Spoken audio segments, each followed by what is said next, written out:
the show.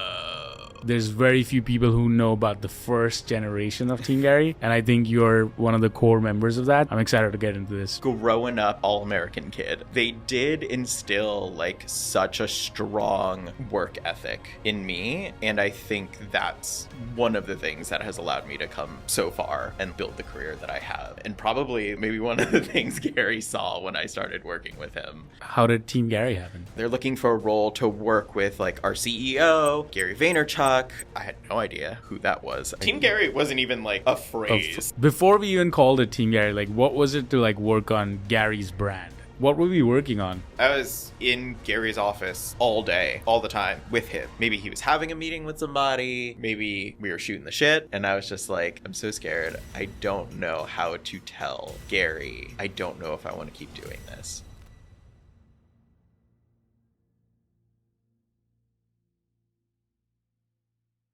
Hey, I'm Zak Moy. This is episode 2 of Whitespace, and let's get into the show. Love that. I think this is one of my favorite episodes that I'm filming because this really is the beginning of it all. Zak is the person that hired me, that made the decision for me to be at Vayner Media on Team Gary, and for me to have gone through this journey for the last 10 years, it all started with that one interview that we had actually on my birthday in 2015. Yeah, it was your birthday. Which I remember so vividly, sitting in my dorm room at Babson. I think if it wasn't for you and Emily McDonough, who this conversation is incomplete without, I don't think I would be here today. And so I'm really excited about unlocking some stories and like figuring out where this all started, and maybe even listening to things about Team Gary before I even joined. A lot of people probably know about like a lot of the characters in Team Gary that were more out there in 2016, 17, 18, 19, 20, even now. But I think there's very few people who know about the first generation of Team Gary, and I think you're one of the core members of that. So I'm excited to get into this. So the way that I've structured this podcast is, the first question I always like to ask is, who were you as a kid? And why do you think that has shaped who you are today and where you've come today? What's the common thread throughout the years? And this was a question that Babin asked me last time when I asked him this question. He was like, what do you define as a kid? And I said, first memory. First memory. I think a lot of my, like childhood, like first couple of memories, and maybe this gives a little insight of like who I am today, I think was just like growing up as like all-American kid. Like I was like typical little boy, like obsessed with trains. I loved cartoons. But I also loved like school at the time, like science class I was like obsessed with.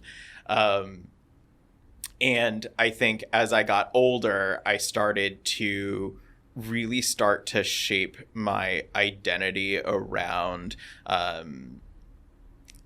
being like a child of immigrants.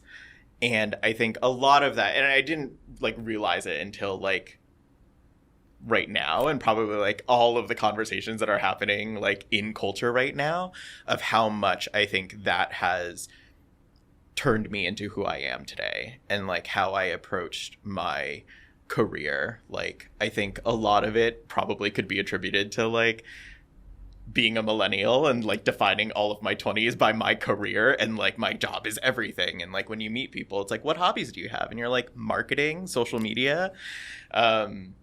But I also think it was like in school, like I always and I had great parents, and they didn't like, they weren't like the stereotypical strict tiger parents, but they did instill like such a strong work ethic in me. And I think that's like one of the things that has allowed me to come so far and like build the career that I have.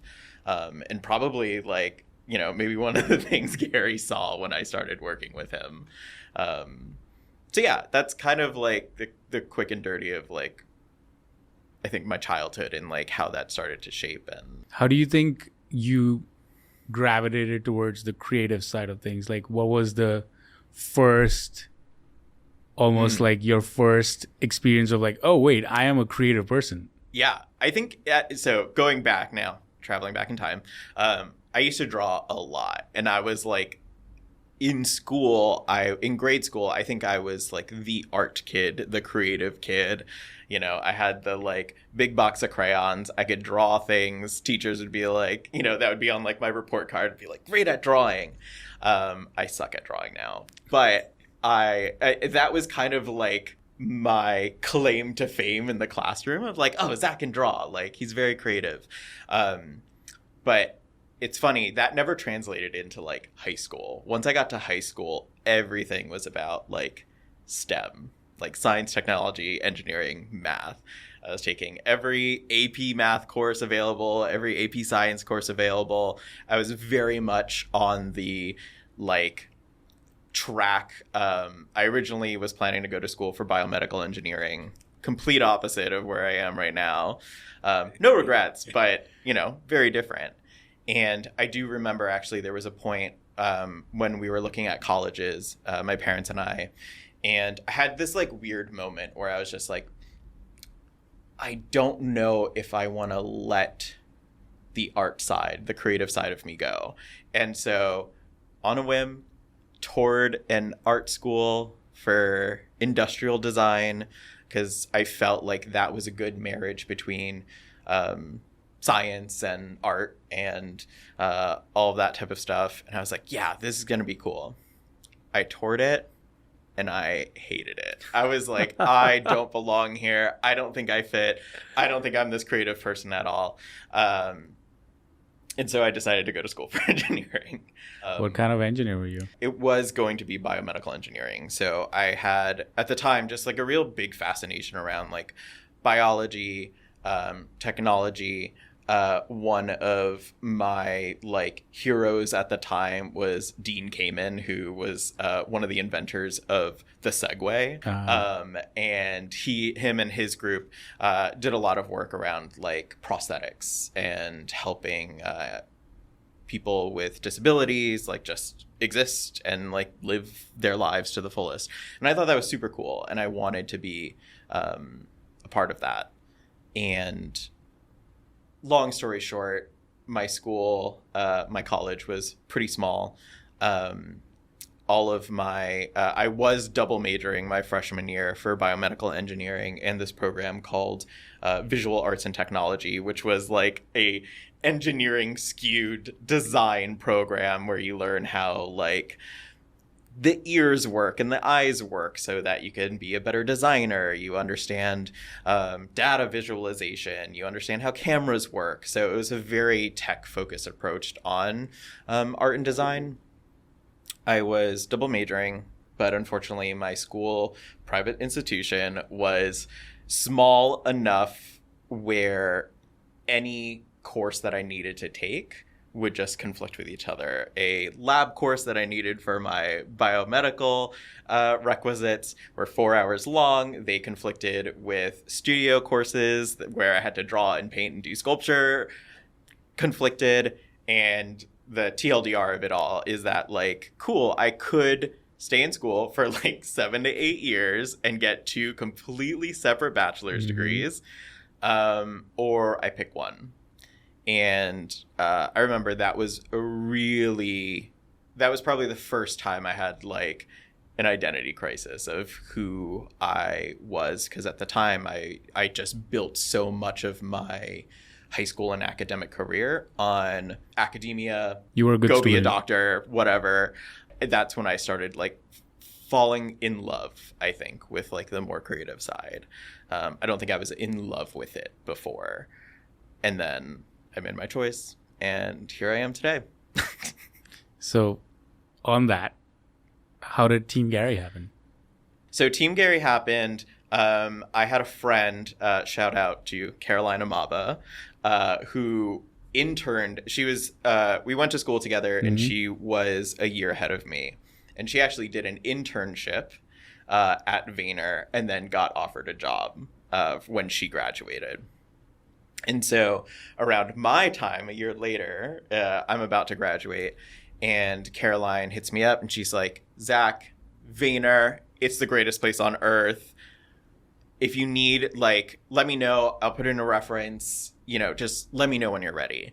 And then I think she submitted my resume for, I don't even remember like applying for a position. I just remember getting an email from someone at Vayner, probably, you know, someone in HR at the time when we had one HR person for the entire company. When is this? 2013? 2014? Yeah, 2013. It would have been 2013. Yeah, November 2013. Wow. And I was like, I remember like texting Caroline. I was like, what is this about? What's going on? I remember before my interview, I went to lunch with Caroline, and she, like, in a whirlwind of comments was just like, oh, so I got the skinny on like what role you're applying for. Apparently, like, you're going to be, you know, they're looking for a role to work with like our CEO, Gary Vaynerchuk. I had no idea who that was at the time. So you're going to be meeting this person, and this person in the room. But I think it'll be good. Yeah. All in one room? So I remember I arrived. Matt DeMeo checked me in with an iPad. Was he Gary's admin at that time? He was not Gary's admin right? yet. Yeah. This was before he was wow. Gary's admin. I think he was running like the front office basically at the time. Yeah. At the front desk. So he checked me in. I waited, and then I had This is 315 or before that? 315. 315. At 315 Park Avenue. I had my first interview in the fishbowl room. Y'all might know it from Ask GaryVee. And I had in my interview with Stunwin, Zach Lansdale, and Nate Schroeder. Love that. And I had no idea who they were. We talked about, I made like a joke about Pokemon. I showed them some like infographics I made. Nate, who was the CEO of Jab Jab Jab Right Hook at the time, was like asking me things about like books that I was reading and like what I thought of Barnes and Noble. And I was like, it's great. And I guess that interview went well enough that I then met Tina at the time, who was running creative. Because again, I was like under the guise that this was a role for within Vayner Media, not necessarily like Team Gary. Probably didn't exist at that time. Yeah, like, Team Gary wasn't even like a phrase. Yeah.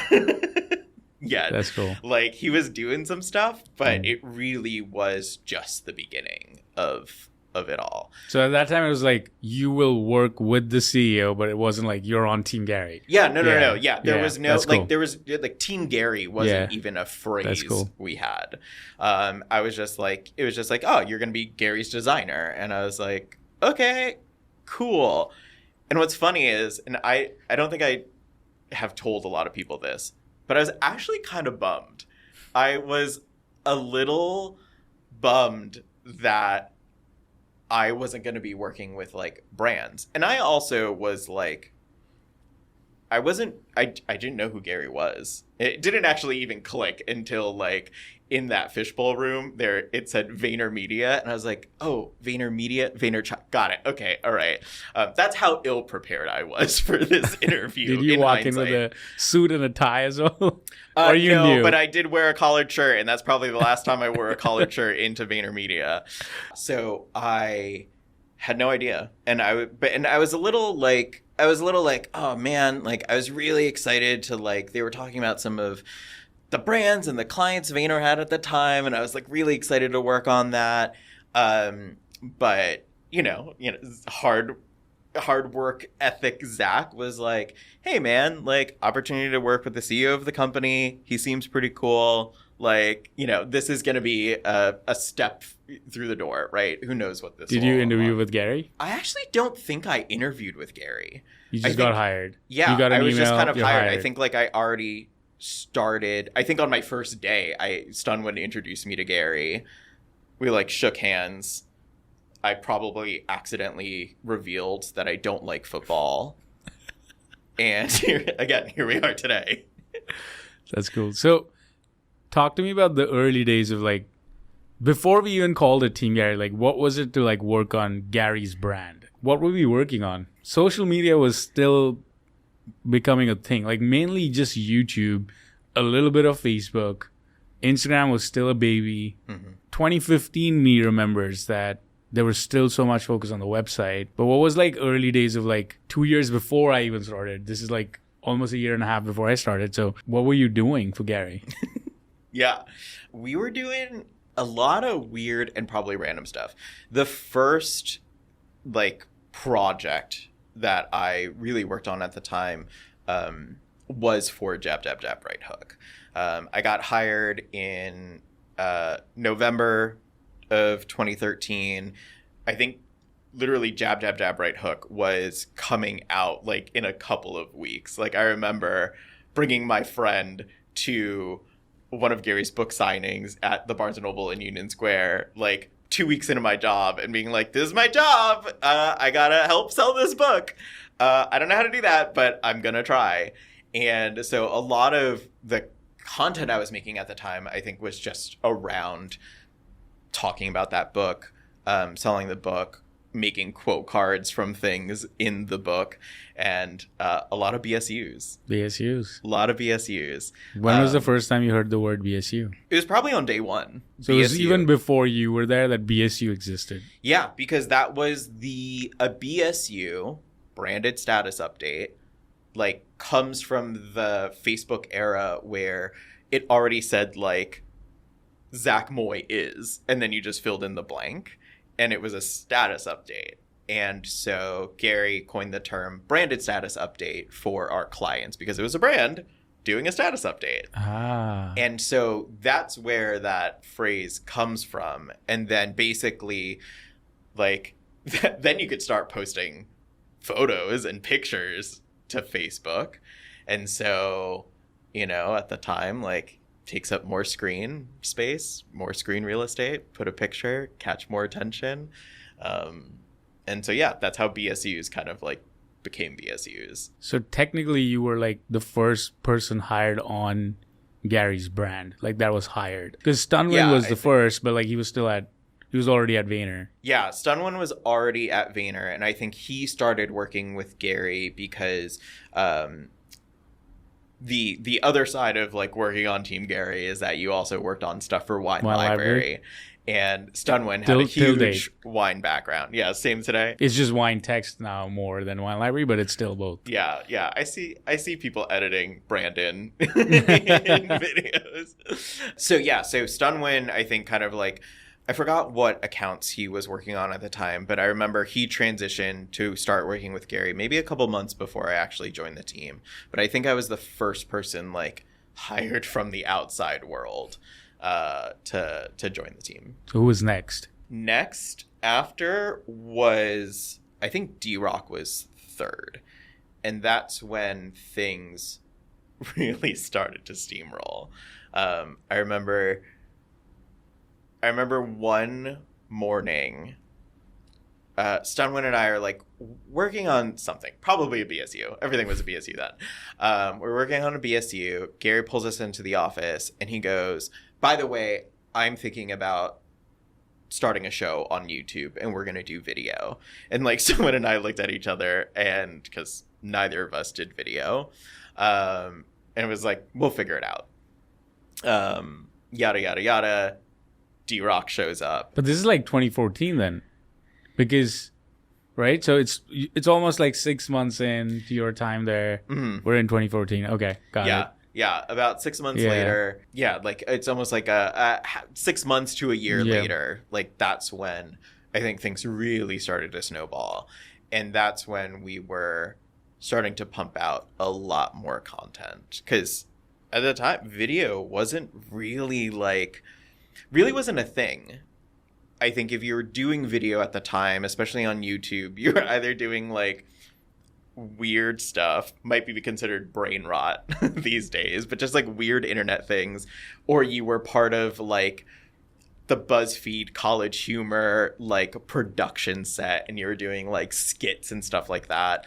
And then you had and then previously Gary did Wine Library TV, mm-hmm. right? So like he had a like wine show already, but video wasn't a big medium on a lot of the other social platforms, like only YouTube. Cool. So let's go to this story, because this is fun for me. Is like, when was the first time you heard my name, or my name came across your table, and what was happening on the team at that point? Because I still remember walking into a well-oiled machine, or that's what it seemed, of 8 people, and here we're talking about you being the first, second, Stunwin you, then D-Rock walking in. So now by that time, we've done 98 episodes of Ask GaryVee, because that was my first Ask GaryVee mm-hmm.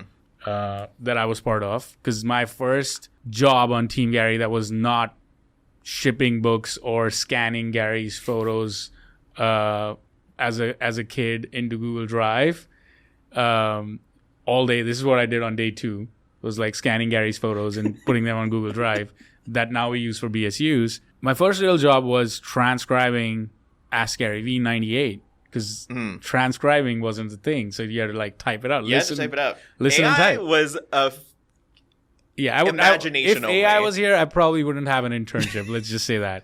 And it was India who actually gave me that task. So that was 2015. So from being just D-Rock just walking in to then us being in Ask GaryVee mode, like what was the evolution of the team?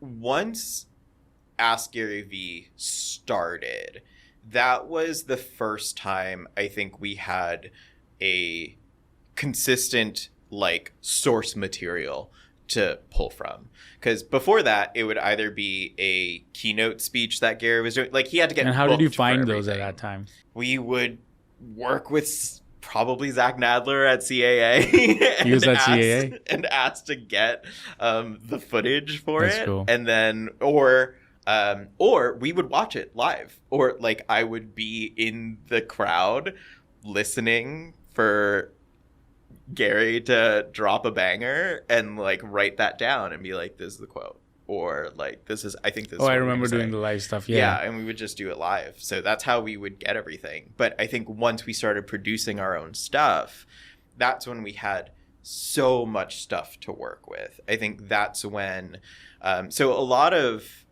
before you got there, I think a lot of the time and the effort was producing the show, which required us scouring through Twitter. Gary would set out the signal and say, this is the episode, ask your questions, #AskGaryVee. And we would mine for those questions and we would curate them. And then we had to produce the show. So based off of Gary's schedule, we would set time, set the room up, do the show, record everything, immediately roll into post-production. And then from there, it was things like making the thumbnail for it, posting it with like an SEO-able title. And then the voiceover of the questions and voiceover the end cards. The end cards, the graphics for everything. And then from there, it would spill out into, okay, cool. Like now that we got video of Gary saying stuff, let's make more content. And that's really when we started doing more of the articles. That's when the website and like editorial started becoming really important. Again, just because we had so much to work with. Like I didn't even realize that it was like episode 98. Like, and I was so happy about that. So deep. Yeah, like it was so good because if we didn't have the focus on the website, I don't think I would have my job. because I think our interview, I don't know what you remember of our interview actually, but all I remember is us talking about WordPress, which I knew very little about, and also me probably saying consistently that I'll learn. I don't know how to do that, but I'll learn. But what do you remember of our first interaction? Yeah, I definitely remember talking about WordPress a lot. And I think, I can't remember which iteration of Gary's site we were launching. What color was it? It was like the last version that we did, which was the new style that we were launching. The like black with the bold white text, the signature. Yes, that was like the moment that I think I was probably 6 months in when that happened. And I saw the first version of it. The signature is a good conversation as well. But I think it was probably 6 months before that I just joined, where it was still like, I think one of my internship tasks actually, I remember, was to find all the dead pages and then redirect them to the homepage. We were probably like in the middle of like you were a like, migration who or something. Is this person that can do this? Because this is the most boring job on earth. Cool, let's give it a sit. Yeah. So we were looking for an intern at the time.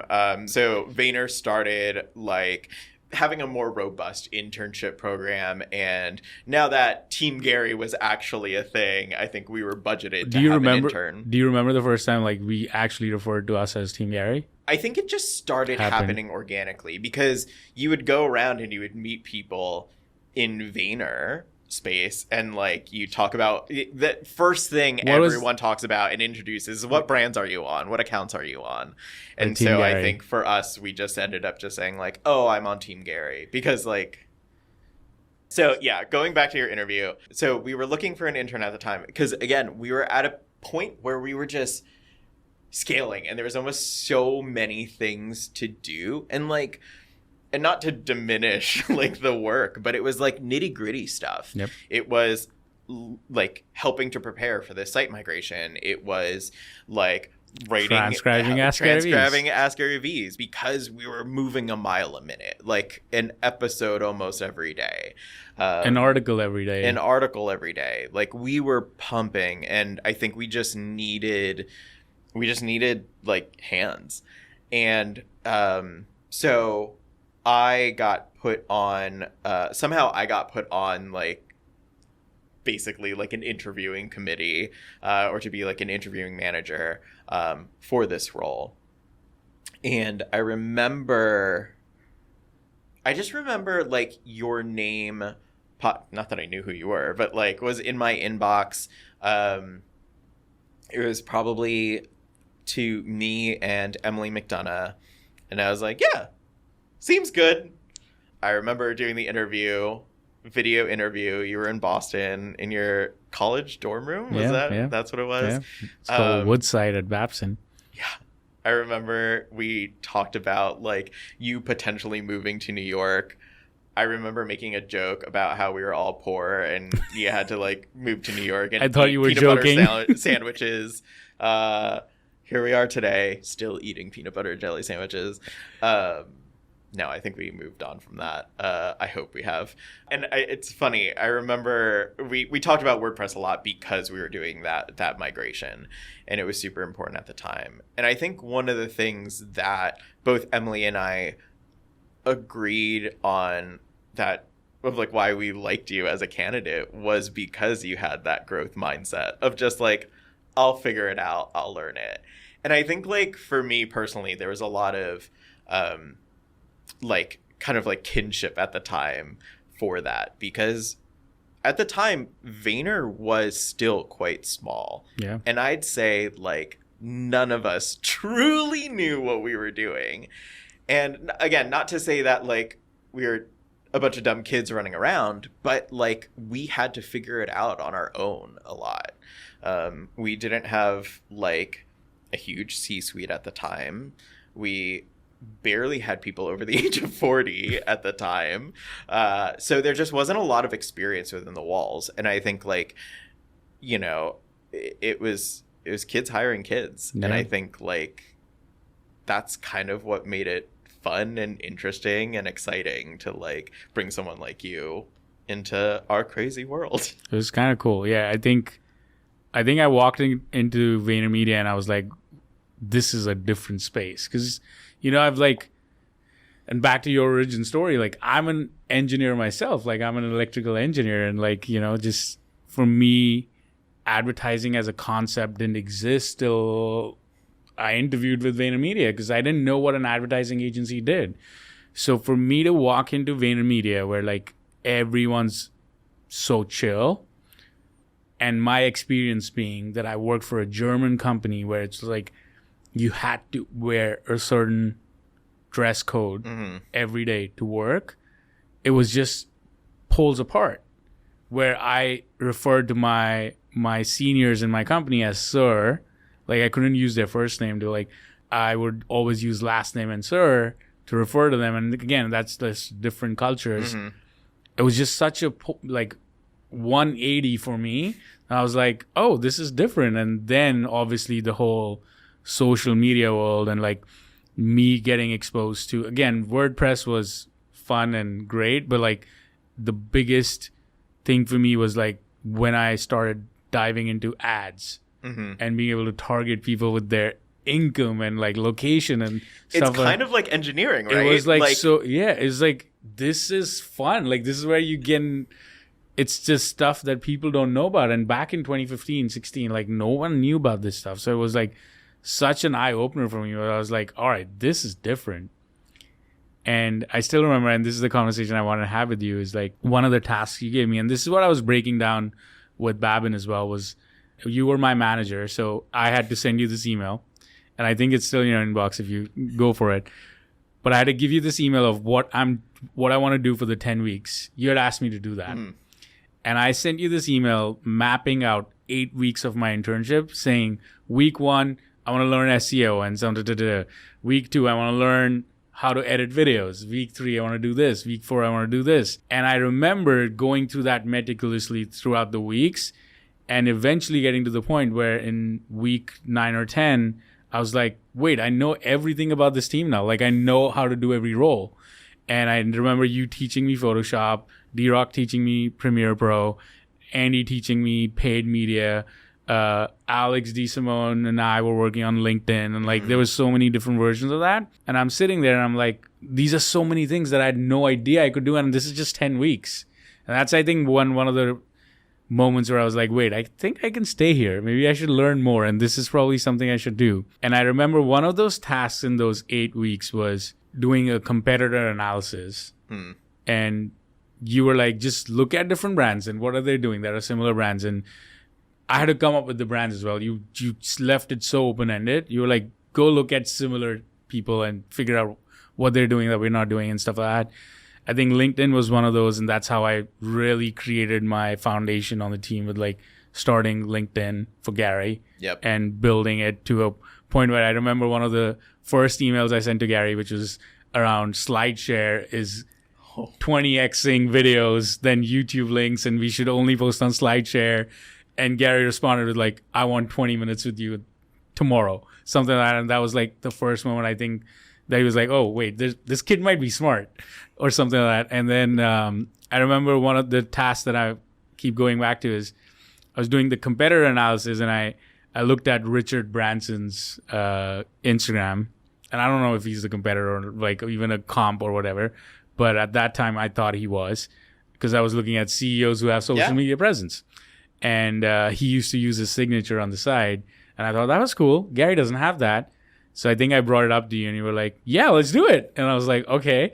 And it was a cool moment for me as an intern, because I was like, wait, ideas can actually be something, like it's not like I'm just going to, because before that, if you realize that it was like a lot of like, I was just doing very repetitive work. Like this was like, oh, go get us an opportunity and, let's figure this out. And then you actually made it happen. The walking into Gary's office, and you want to describe that? Yeah, I remember that moment when you brought it up, and at the time, I think this kind of like coincided with like the new website where we didn't like Gary's brand like precedes him, right? But like from a visual identity standpoint, like there wasn't really anything. And that's where, again, like when we're in that state of like needing to scale and like, you know, his brand was growing, we were pumping out so much more content, like we needed some sort of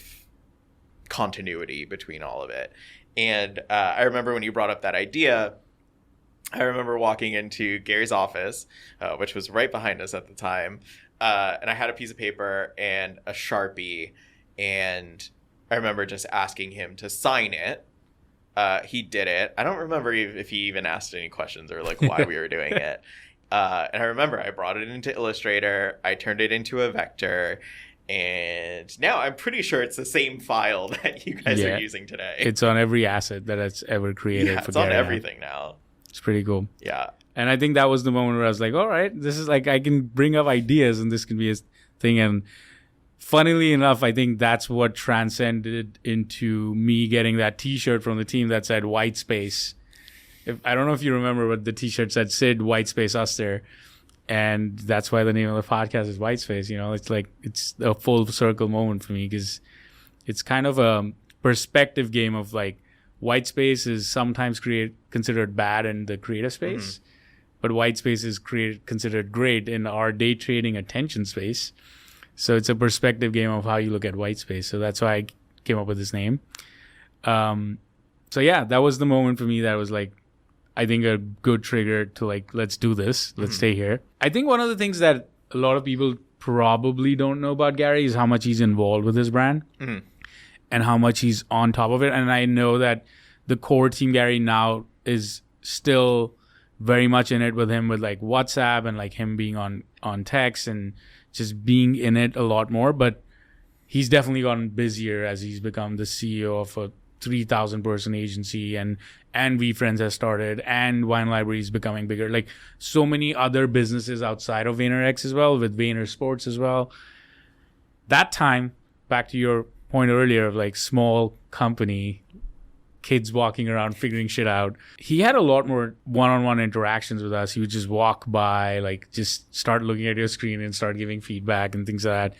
What was Gary's regular cadence with the team? Because I remember my time it was like once a month we would have a weekly early morning or something like that. But like early days, 2013, 14, what was it like? Early days, I was in Gary's office like all day, all the time. Like Stonewin and I would just be there like with him. Like sometimes it would be like maybe he was having a meeting with somebody, maybe like it was just we were shooting the shit and you know like we were getting feedback or something. But like yeah, Gary was way more accessible at the time. Like he was in the office all the time, and again like he had, you know, less obligations. Less like, meetings as well. Yeah, less meetings as well. Like he was running one company, not 12 million of them.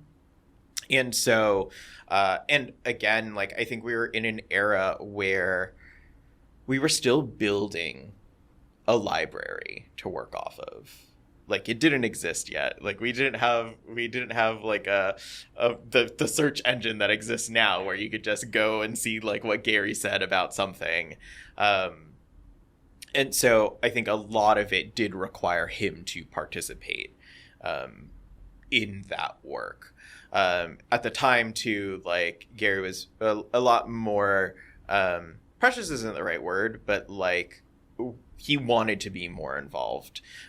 Like there was kind of like an internal rule where Gary wrote all of his own copy. He still does. Yeah. He still does. That is still true as of June 25th, 2025. It is, we still, every post that goes up on Gary's Instagram, he still writes the copy for it. Yeah, we had like, that was like the number one rule. So he was still very involved. I remember like helping to ghostwrite articles and like, I would call Gary at like 9 o'clock at night being like, hey, here's the article that's gonna go out tomorrow. Like, I'm gonna read it to you. And I would read it to him like a bedtime story. And then he would give me feedback on it. He would interrupt me. I would change some things and then we'd have it ready to go for the next day. So there was a lot of involvement. But again, it was because we were building things from scratch.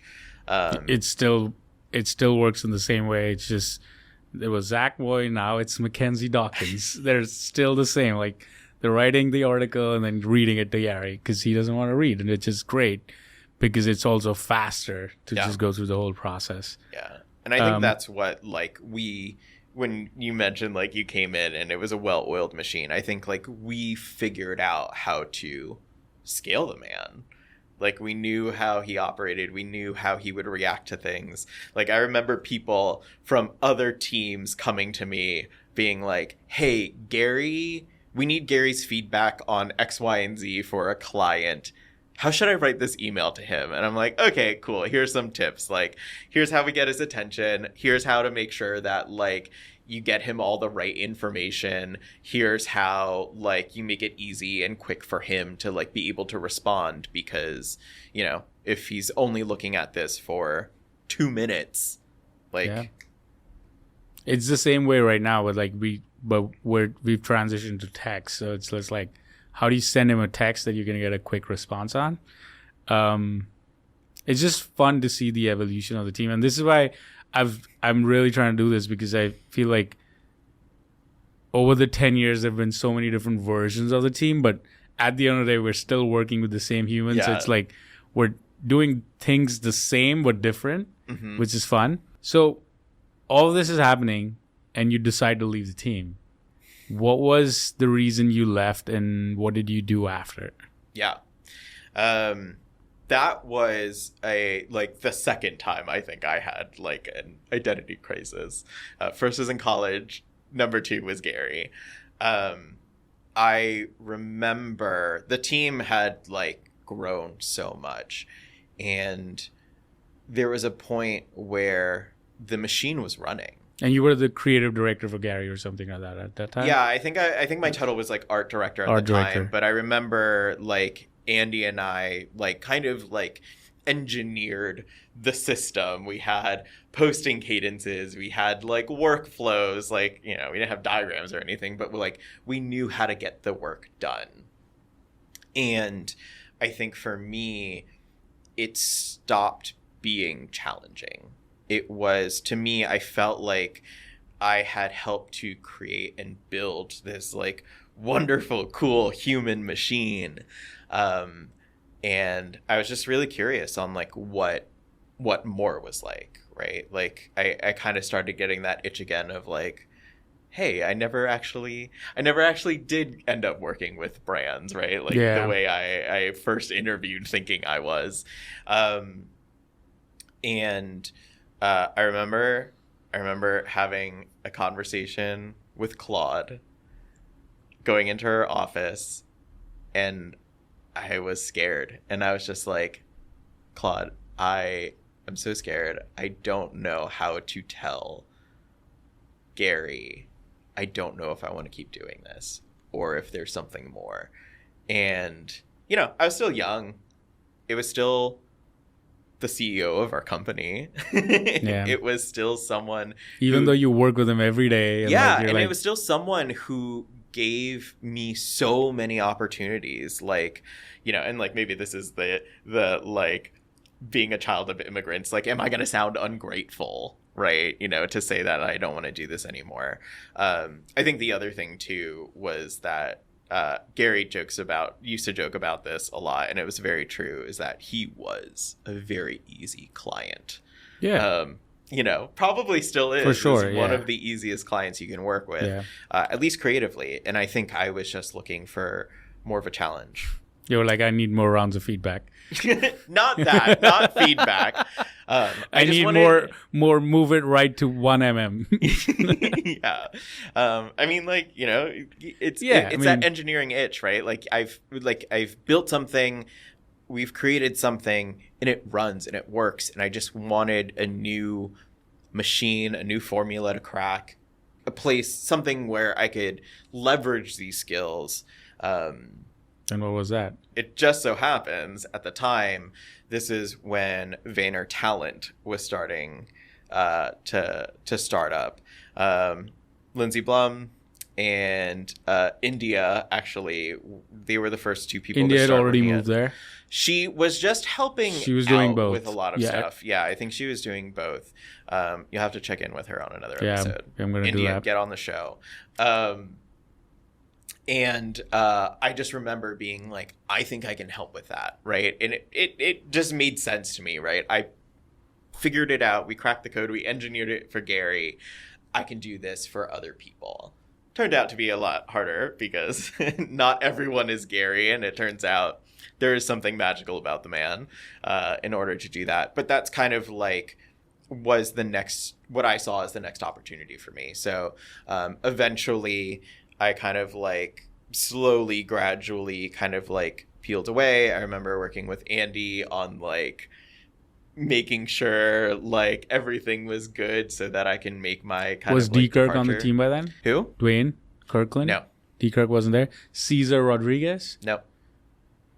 I think there has to be a design person that overlapped with you. What is Babin? Well, Andrew was still there. Andrew was still gonna be because on Andrew Team also Gary. moved to Andrew. Yeah. I eventually stole Andrew over. And But- what's funny about our team, the OG team, is like a lot of us are still around at Vayner, but even for the ones that are not around, like they were around for a very long time. Yeah. Most of us, and it was fun. We just did the throwback GaryVee episodes, and like Stefan came back and Babin and D-Rock, and it was like a fun throwback. So you went to Vayner Talent. Yep. And then you did that for a bit. I did that for a bit. It was, again, it was kind of like another project to kind of like figure out, another thing to find a solution for. Was really excited about that. And then I remember I was actually in a new business meeting. We were pitching Vayner Talent to, I don't remember who it was at the time, but like we were in the room. I don't remember what it's called now, but it was Igloo, the one next to Gary's office. Kind Kudu now, right? I remember Gary, he like knocked on the window, he like pointed at me, and he's like pulled me out. I walked over into his office, and he said something along the lines of, "Hey, I'm starting Vayner Beta. It's going to work on SMBs. I want you to help lead it." And I was just like, what? I don't know what you're talking about right now, but it sounds interesting. And then I went back into my new business meeting and thought about it. And that's the only thing I could think about during that meeting.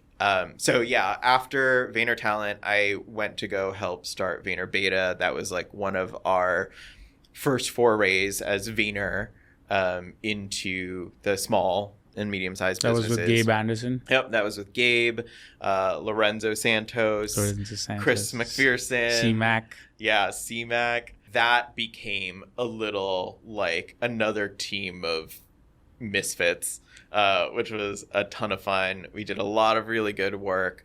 And that's actually where I started doing, like, I finally got my brand work when I started working on Vayner Beta.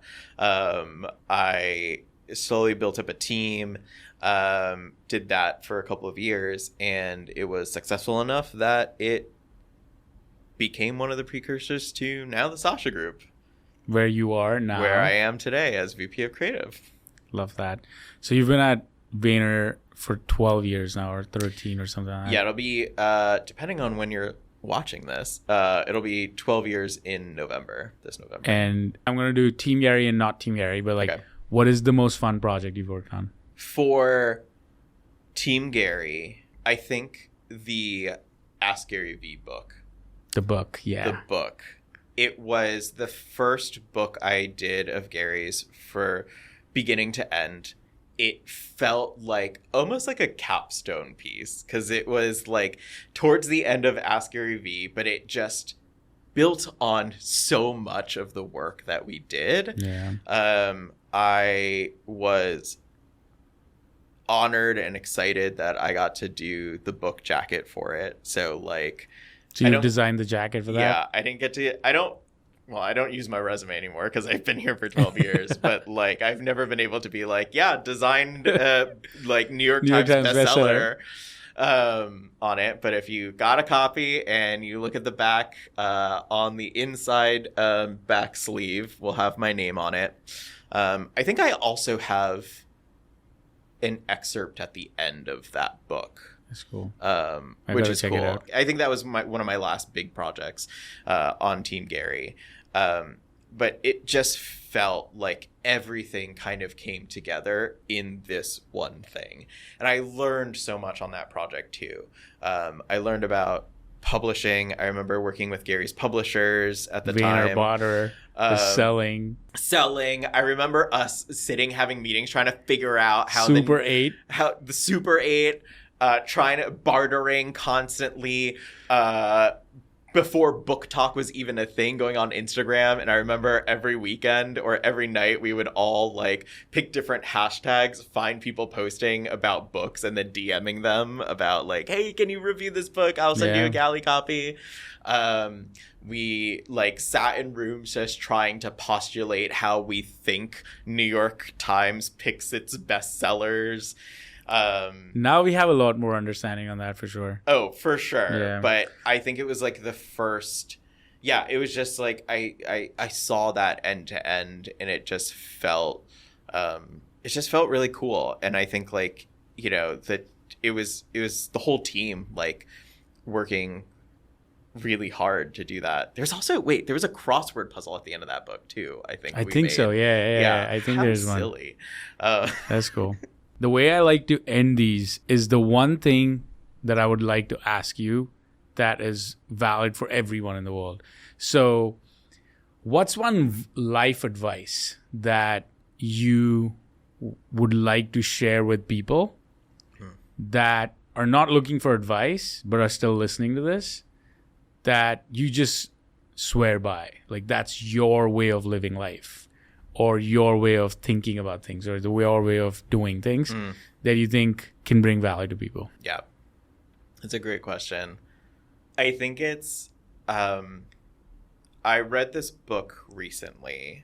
It's called the Monk and Robot series, and it's about a monk who serves tea and a robot, and they have these philosophical conversations. And this monk follows this like fictional religion, and one of their tenets is they say, always try your best to do both. And what that means, or the way I interpreted that, is you're going to be faced with hardship, with challenges, being caught between a rock and a hard place. You might be trying to do two good things. You might be trying to do something for yourself or something for your partner or a person you love, and you just try your best to do both. And like, you might not do each one 100% or like do it perfectly, but like you try, and sometimes that is what is enough. It's just try your best to do both. Love that. It's how Gary says, both. Always both. And versus or. It's always and greater than or. Cool. I think I'm going to end the episode here because this was an important episode for me, because this started everything, Today we're sitting here because you made the decision to take a risk with me. Something made you want to say yes to that interview, and for you to say, cool, let's bring this kid on Team Gary. And, that has definitely, obviously, there's been a lot more people that have influenced my journey till date, but you were the first person you were the person that helped me begin it.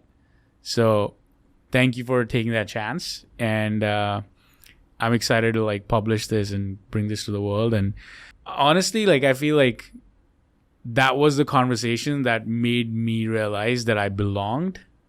And that's why these 10 years have been so great. And I'm still here. I'm still on Team Gary, and I'm the last person right now that has worked with everyone from Stunwin and you to the last person we've hired probably 3 months ago. And it's been a fun journey, and it all started with you saying a yes. I mean, it was an easy yes, Sid. No, thank you for like letting me be part of that journey. That really means a lot. And I think I feel honored to have worked with you, and I feel honored that you still think of me in all of your years here. And it's just exciting to be here. And I just like that journey of like 10 weeks to 10 years. Like, yeah, that could be the title of your next book. I mean, I'm thinking more like we went from like 100,000 Instagram followers to 10 million for Gary. 100x, like that's a more fun one. I was thinking about more of your personal journey. For sure. Yeah. Like intern to head of the brand was also something that I was thinking about a lot. Yeah, Sid the intern. Mm-hmm. Still the same in a lot of people's phones. Cool. Thank you. Thank you for doing this.